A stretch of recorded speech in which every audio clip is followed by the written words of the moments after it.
that's the most important part of this is how do I anticipate what could go wrong? How do I plan for what could go wrong? And then do I practice fixing the things that went wrong? In other words, in the scenario planning, it's a good idea to throw out a bad scenario where all the computers in the election hall have been corrupted.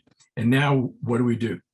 And if you have to think about that during the actual event, when it happens on election day, you're probably going to have certainly a lot of stress, but probably also going to make some mistakes, and it's not going to be efficient, and we're going to have a disappointing voter turnout.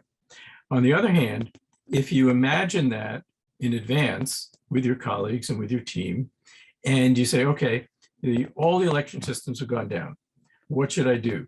And you have a plan and everybody understands the plan, then you can actually continue operations. So we call this a cushioning advantage, where the impact of the election system or the cyber hack on the election system, you've prepared for it, and you can quickly resort to an alternative, diverse.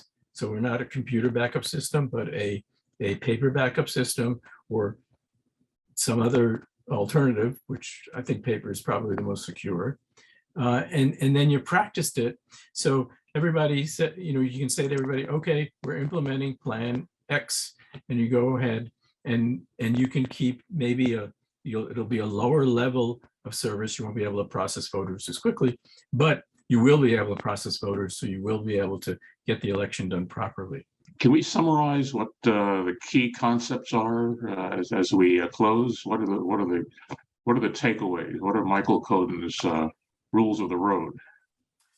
The doing what some people call war games, some people call tabletop exercises, some people call scenario planning. Doing that is going to be the single biggest thing that will help you. Thinking ahead,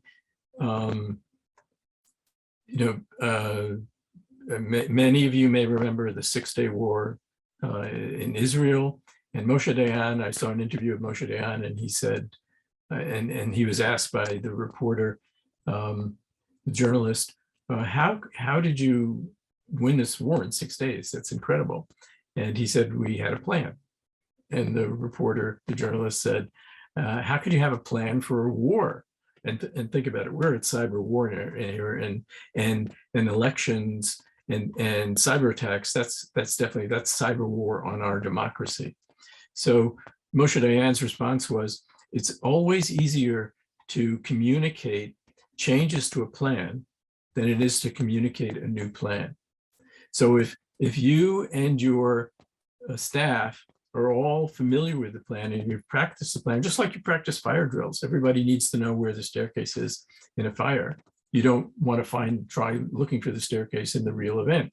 So you have a plan. And if you can communicate with each other through mobile or landlines or whatever method you have as your backup communications, then you can communicate changes to the plan and be adaptable and adapt to the nature of the attack.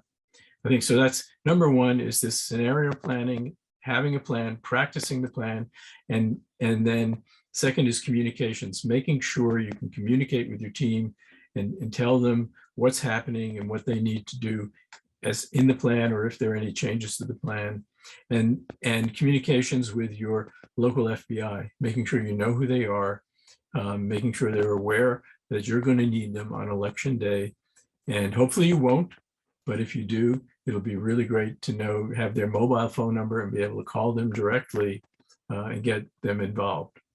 And then thinking about the cyber attack in terms of how do I minimize the impact of the cyber attack, thinking outside the box, like pulling the plug on my computer, shutting off my phone, if anything has been compromised, but it's no good. Now, let's say you have a backup laptop, you bring two with you.